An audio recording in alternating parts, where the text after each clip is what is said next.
الله فلا مضل له ومن يضلل فلا هادي له ونشهد أن لا إله إلا الله وحده لا شريك له ونشهد أن سيدنا ومولانا محمدا عبده ورسوله أما بعد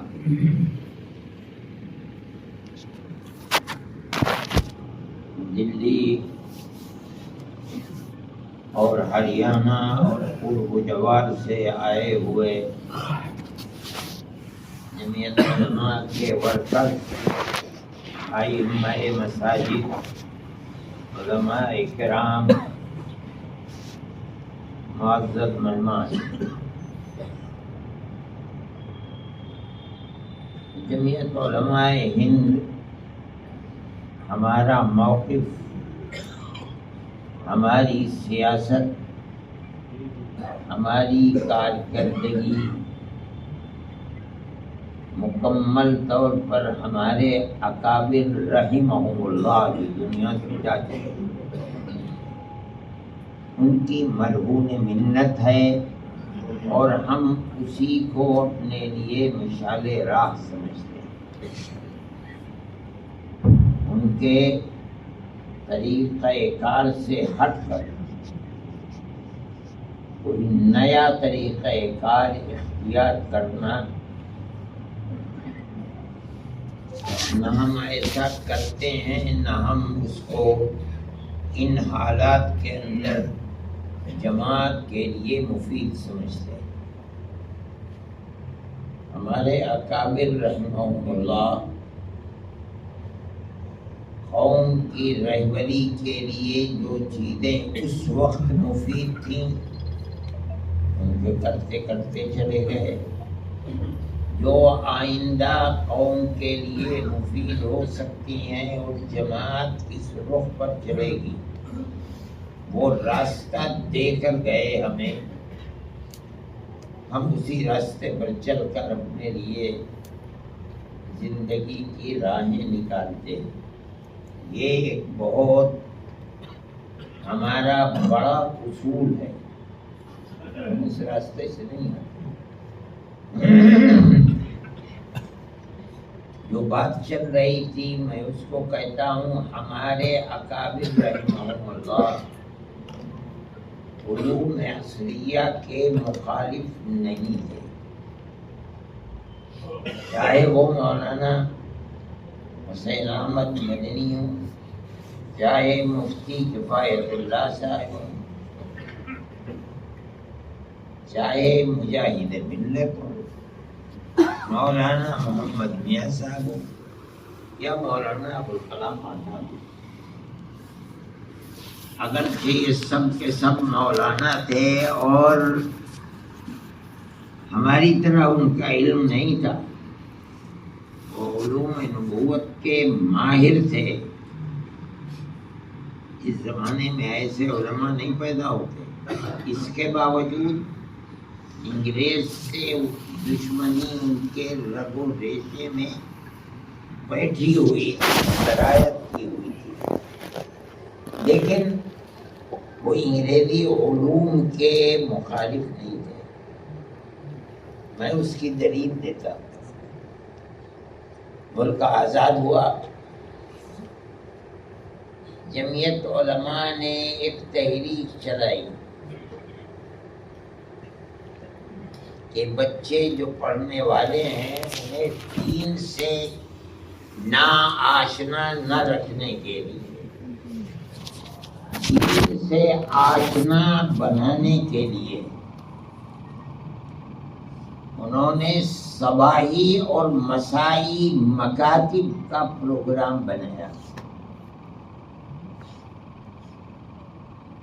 صباحی مکاتب اسکول شروع ہونے سے پہلے، مکتب ہوگا، اپنے بچوں کو اسکول جانے سے پہلے وہاں بھیجو۔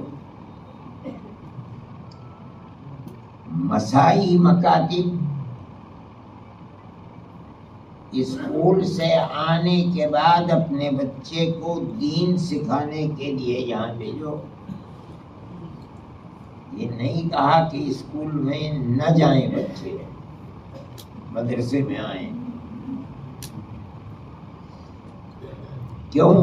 وہ یہ سمجھتے تھے کہ ہمیں یہ ضروری ہے کہ مسلمانوں کے اندر ڈاکٹر بھی بنے، پروفیسر بھی بنے، ایڈوکیٹ بھی بنے، ہر سطح کے آدمی کی مسلم قوم کو ضرورت ہے.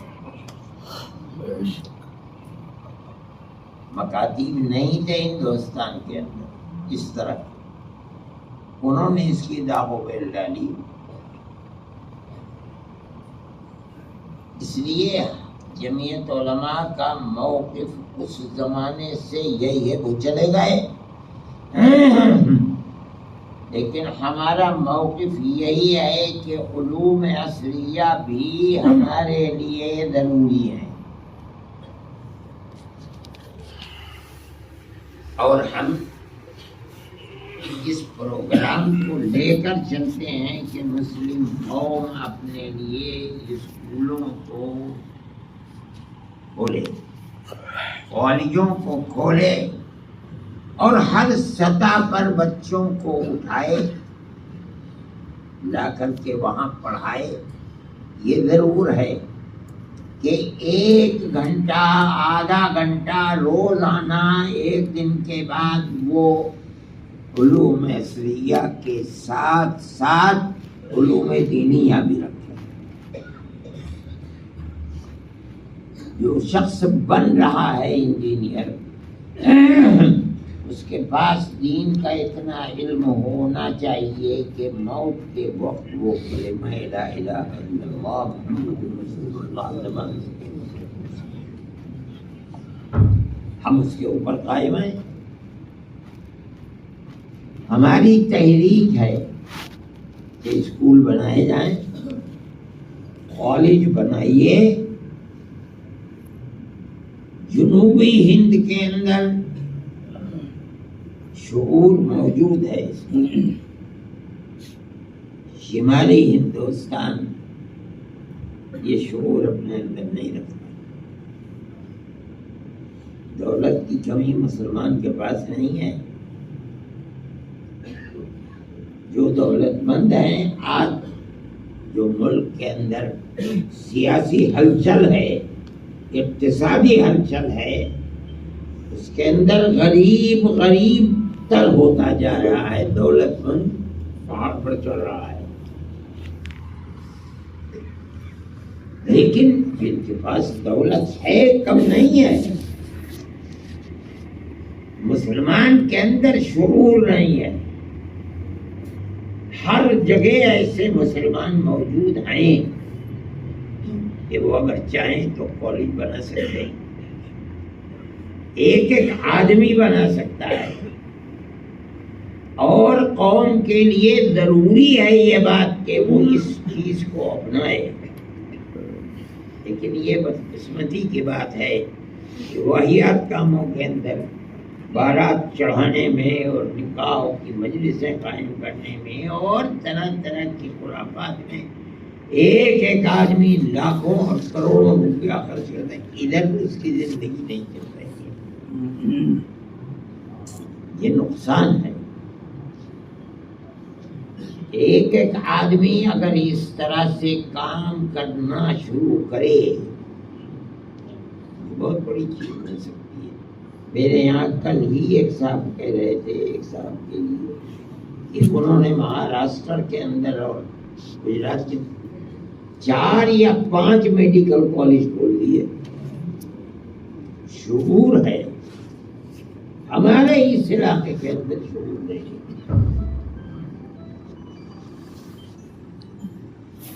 پھر آپ اس چیز کو دیکھیے، سمجھیے.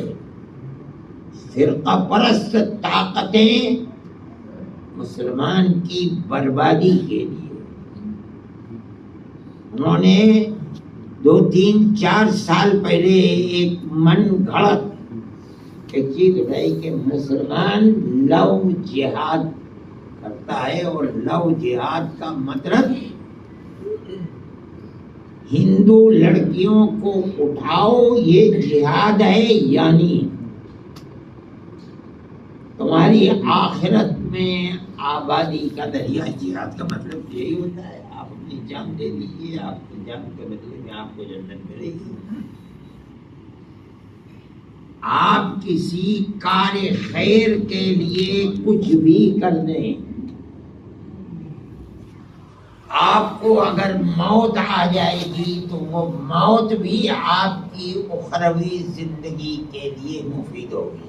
جو مطلب جہاد کا ہے، جہاد کا مطلب یہ کہتے ہیں کہ جہاد کا مطلب ہے قتل کر دو، جو دوسرے مذہب کے لوگ ہیں انہیں قتل کرو، یہ جہاد ہے، مگر یہ جاہل لوگ ہیں، انہیں پتہ نہیں۔ انہوں نے ایک اصطلاح نکالی لو جہاد کی، اور یہ بتانا چاہا کہ مسلمان ہندو لڑکیوں کو اٹھانا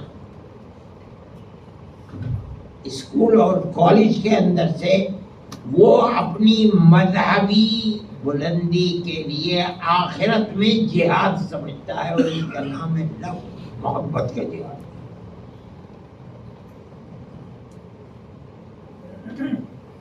ہماری زندگی 82 سال کی ہو گئی، موت کے قریب ہے، ہم نے تو کئی قرآن و حدیث میں پڑھا نہیں لو جہاد ہے۔ انہوں نے خود بربادی کے لیے پہلے الزام مسلمان کے اوپر رکھا کہ یہ لو جہاد، انہوں نے مسلمان لڑکیوں کی بربادی کے لیے خود راستہ کھولا ہے۔ تم یہ کرتے ہو، ہم یہ کریں گے۔ لوگ کہتے ہیں کہ لاکھوں لڑکیاں اٹھا لی، میں کہتا ہوں غلط ہے، لاکھوں نہیں لیکن ہزاروں ہیں۔ اگر بدبختی سے کسی مسلمان نے کیا ایسا، میں اسے بدبختی ہی سمجھتا ہوں،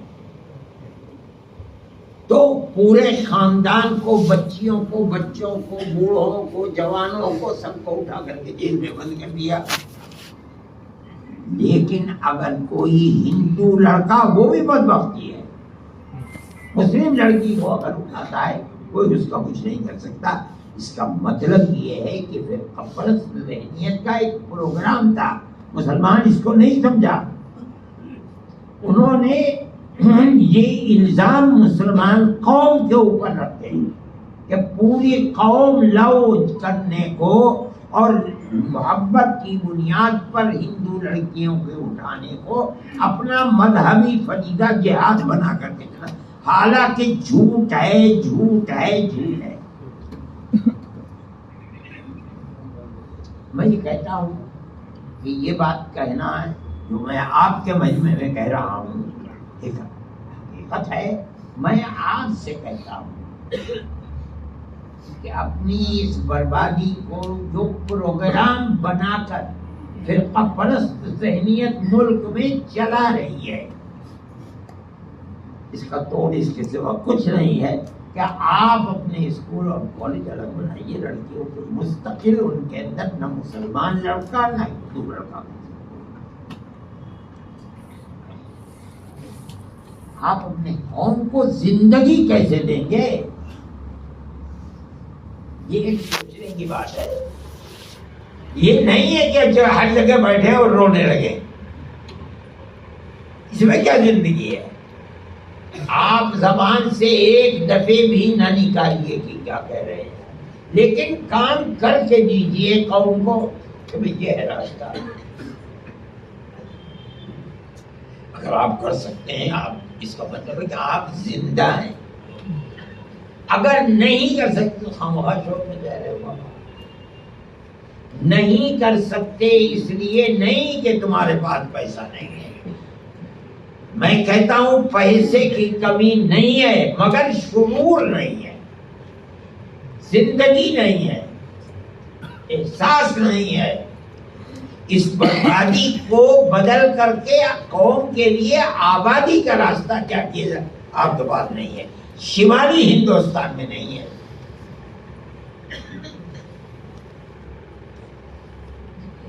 اس کے لیے آئیے، کھڑا کیجئے، بنائیے۔ اگر آپ نہیں بنائیے تو آج آپ کو پتہ نہیں چلتا، 10 سال کے بعد آپ اس سے زیادہ بربادی کو دیکھیں۔ میں کہتا ہوں سیاسی پارٹیوں کی متفقہ پالیسی ہے، متفقہ، مسلمان کو اپنے پیر پر کھڑا رہا۔ سن 47 کے بعد سے آج تک اسی پالیسی پر عمل ہو رہا ہے۔ آپ دیکھ لیجئے ہر جگہ میدان کے اندر دیکھ لیجئے کہ جہاں مختلف مذاہب کے لوگ رہتے ہیں اس کے اندر سب سے زیادہ پچھڑی ہوئی اگر کوئی مذہبی اعتبار سے وہ مسلمان ہے۔ 70 سال ہو گئے ہیں ملک کی آزادی کو، وہ مسلمان جس نے ملک کی آزادی کے لیے اپنی جان ہتھیلی پر رکھ کر کام کیا ہے۔ آج کی صورتحال یہ ہے کہ وہ مسلمان دلت لوگوں سے بھی کمزور ہے اقتصادی اعتبار سے۔ کیوں کمزور ہے؟ ارے بھائی 2 آنکھیں تمہاری ہیں، 2 آنکھیں اس کی ہیں۔ جس برادری کے تم ہو ہندو ہے، اسی برادری کا مسلمان ہے، اس کے اندر صلاحیت کیوں نہیں ہے؟ نہیں، صلاحیت ہے، جو مواقع اس کو ہیں، اس کو زندگی کے وہ مواقع نہیں ہیں، اس لیے مسلمان اس کمزوری کا شکار ہے۔ پورے ملک کی سیاست کی کرسی پر بیٹھنے والوں نے اسی طرح مسلمان کو رکھا ہے۔ مسلمان اس کا قسم کرسی کا شکار ہے۔ آپ اس کو چلا سکتے ہیں، بڑھا سکتے ہیں، پیسے کی کمی نہیں ہے۔ جو یہ کہتا ہے کہ پیسے کی کمی ہے، غلط کہتا ہے۔ ایسا بہت ہے، چلانے والوں کی کمی نہیں ہے۔ میں یہ کہتا ہوں ان شکووں کے بعد کہ مسلمان جہاں آج سے 70 سال پہلے تھا، آج مسلمان وہاں نہیں ہے۔ یہ شکوہ بھی ہے جو میں کہہ رہا ہوں، لیکن میں یہ بھی کہتا ہوں کہ مسلمانوں کے اندر پڑھے لکھے لوگوں کی کمی بھی نہیں ہے۔ آپ اگر چلانا چاہیں، افراد کو تلاش کرنا چاہیں کہ آپ کی مدد کرنے والے پڑھے لکھے لوگ بیٹھ کر آپ کے اسکول کو آسمان کے اوپر مدد، افراد کی کمی نہیں ہے۔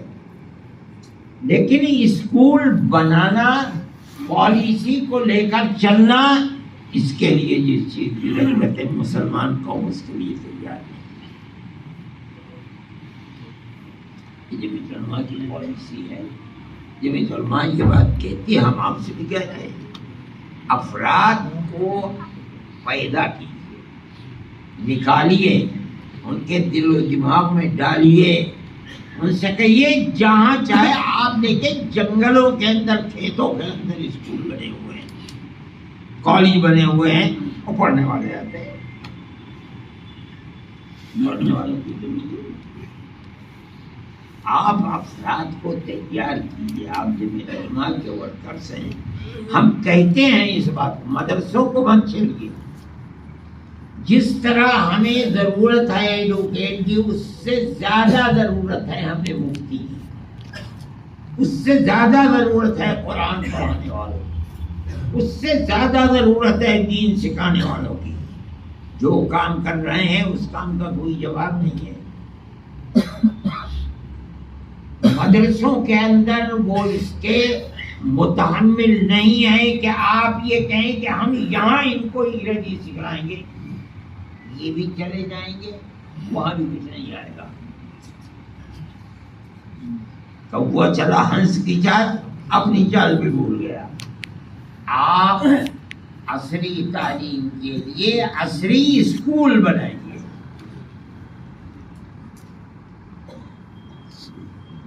دارالعلوم کو یہ معلوم ہوا تھا کہ نئی تعلیمی پالیسی میں ہر لڑکے کے لیے تعلیم ضروری ہوگی۔ انگریزی پڑھنا 10ویں 12ویں تک ہم نے بیٹھ کر کے ایک اسکیم بنائی ایسی، جب لڑکا عربی پڑھے گا، میزان شروع کرے گا، اس سے پہلے ایسا پروگرام بنایا کہ 12ویں تک پڑھ لے گا۔ جب وہ عربی پڑھنا شروع کرے کچھ نہیں علاوہ قرآن و حدیث اور فقہ کے نہ ہو کے اور کچھ نہیں. ہم نے پروگرام بنا دیا اپنا، لیکن بعد میں تعلیمی پروگرام کے اندر یہ ہوا کہ ہم مذہبی تعلیم کے جو ادارے چاہے ہندوؤں کے ہیں چاہے نہیں چھوڑے گا، ہم نے اس پروگرام کو ختم کر دیا. لیکن میں بحیثیت جمعیت علماء کے خادم کے یہ کہتا ہوں کہ میں نے اسکول وغیرہ بنا لیے، زمین خرید لی، بی ایڈ کالج 3-4 سال سے شروع کر دیا، میں نے اس کے بعد ڈگری کالج بھی بنا دیا، اور اب میں لا کالج کی بھی منظوری میں ہو جائے گی اللہ چاہے گا. اور لا کالج کے اندر بالکل مدرسے کی طرح سے اللہ نے اگر میری مدد کی، لڑکے رہیں گے، پڑھیں گے، مفت کھائیں گے، 1 پیسہ. وہ غریب طبقہ جس کے پاس نہیں ہے اور وہ بچہ جو 80-85 نمبر سے کامیاب ہو رہا ہے، ہم اس کو پورے ملک سے لیں گے، ہر چیز سے مکمل فارغ. تمہیں کچھ نہیں دینا ہے، پڑھو. ہم نے اس کے لیے سب کچھ تیار کر لیا. جس دن اجازت مکمل ہو جائے گی ہم اسی دن اس کا اشتہار دے دیں گے. ہمارے پاس 2 پیسے بھی نہیں، ہم ایسے لوگ تھوڑے ہی ہیں کہ ہم اس کے اندر 1 کروڑ 2 کروڑ روپیہ خرچ کر دیں گے. لیکن لوگوں کو اس کے لیے تیار کریں. آپ باشعور لوگوں کو چیز پیدا ہو جائے گی انشاءاللہ. میں کہتا ہوں یہ ضروری ہے. ہم نے بچیوں کے لیے بھی شہر میں بالکل بیچ شہر میں لے کر کے ایک مکان اور اس کے اوپر تقریباً 2 کروڑ روپیہ مکان خریدا اور خرید کر کے اس کے اوپر 3 منزلیں بنائیں. ان بچیوں کے لیے اسکول چل رہا ہے. اللہ چاہے گا اس سال ہم 10ویں تک پہنچ جائیں گے. میں کہتا ہوں جمعیت علماء عصری تعلیم کی مخالف نہیں ہے. عصری تعلیم ہونی چاہیے، مگر ہم مدرسوں کو اس سے زیادہ قوم کی ضرورت سمجھتے ہیں. ہماری ایک تحریک ہے، میں نے اس لیے آپ کے سامنے رکھا کہ مولانا یہی بات بیان کر رہے تھے. علماء کی پالیسی ہماری پالیسی، وہ ہمارے اکابر کی پالیسی ہے. جو خوب یاد آئے کہ اس زمانے میں ایک چیز چلی جمعیت علماء، میں چھوٹا سا تھا وہاں کی مجلس میں، بلی ماروں کے اندر دفتر تھا جمعیت علماء کا، ورکنگ کمیٹی ہو رہی تھی. آج میں کہتا ہوں ورکنگ کمیٹی میں تو جانتا نہیں تھا ورکنگ کمیٹی. مولانا ابوالکلام آزاد اسی کے اندر ورکنگ کمیٹی کے ممبر سے شریک ہونے کے لیے آئے. مسئلہ یہ تھا کہ عصری تعلیم کا تو دور ہے، مسلمان کو ان حالات میں اپنے مذہب پر زندگی کیسے دی جائے.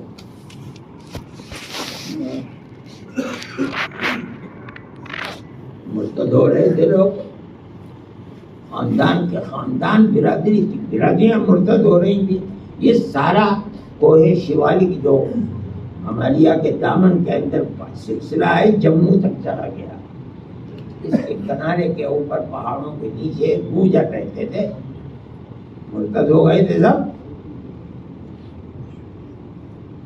یہ تیاگی لوگ یہاں باغپت وغیرہ کے اندر اس پار اس پار مرتد ہو گئے تھے. آج بھی جو مرتد ہو گئے تھے اس وقت 70 سال پہلے ایسے دیہات آئے جو مرتد ہیں ہریانہ کے اندر. تیاگی تھے. جمعیت علماء نے کیا، میں مولانا آزاد کو وہی دیکھا اور یہ طے کیا کہ ہمیں مکاتیب بنانے ہیں. میں نے مولانا آزاد کو دیکھا کہ وہ کھڑے ہوئے کہہ رہے ہیں میرے بھائی اگر آپ نے مکاتیب کو زندہ کر دیا اور بنا دیا تو آپ نے قوم کی بہت بڑی خدمت کر دی. یہ کلمات میں نے مولانا آزاد، اور وہیں مجھے معلوم ہوا کہ مولانا آزاد ہے. جمعیت علماء نے قوم کو کسی چیز کی ضرورت ہو اور اس سے پہلو تہی کی ہو، یہ ایسا نہیں ہوا۔ آج تو لوگ بات کرتے ہیں اپنے سیاسی مفادات کے لیے، ادھر سے ادھر، ادھر سے ادھر تک۔ وہ لوگ ایسے نہیں تھے، نہ ان کا کوئی سیاسی مفاد تھا۔ مولانا آزاد اگرچہ وزیر تھے، مولانا آزاد سے کسی نے یہ کہہ دیا، اور انہوں نے کوئی تقریر کی، اور اس تقریر کے اوپر پارلیمنٹ میں یہ سوال ہو گیا کہ مولانا آزاد نے یہ بات کہی ہے جو کانگریس کی پالیسی کے خلاف، ان کی پالیسی کے، اور مولانا ممبر ہیں جمعیت علماء کے، مولانا کو استعفیٰ دے دینا چاہیے وزارت سے۔ مولانا نے کہا کہ وزارت سے استعفیٰ دیا جا سکتا ہے، جمعیت علماء کی ورکنگ کمیٹی سے استعفیٰ دے دیا جا سکتا ہے۔ میں یہ کہتا ہوں کہ جمعیت علماء کے ممبران کا موقف، جمعیت علماء اتنا مضبوط موقف ہے کہ آج کوئی آدمی یہ سمجھے کہ جمعیت علماء اپنے اس موقف سے ہٹ جائے گا، ہٹ سکتی ہے، لیکن الحمدللہ نہ ہٹی ہے نہ ہٹے گی۔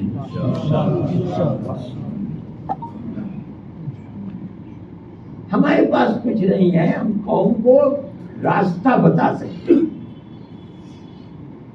میں آپ سے یہی بات کہتا ہوں کہ آپ، میں جانتا ہوں کہ آپ ائمہ مساجد ہیں، لیکن میں کہتا ہوں آپ ایک زمین جھوپڑیوں کے اندر بنا دیں بچیوں کے لیے، آئیں برقع پہن کے پڑھیں اور پڑھ کر کے اپنے گھر چلے جائیں۔ آپ یہی کر دیجیے، کوئی ضروری نہیں ہے کہ آپ عالیشان عمارت بنائیں اور 50 لاکھ کی زمین خریدیں، مگر کیجیے، آپ یہ بتائیے کہ ہمارے اندر قومی شعور ہے اور ہم زندہ قوم ہیں، مردہ نہیں ہے۔ نہیں کریں گے تو واقعی مردہ ہو جائیں گے، خدا نہ خواستہ۔ میرے بھائی یہ حالات ہیں۔ دیکھیے میں یہ ایک بات اس سے ہٹ کر دوسرے کہتا ہوں، جو میں نے پہلے بات کہی تھی کہ ہمارے اکابر کا جو طریقہ تھا اس طریقے پر زندہ ہے۔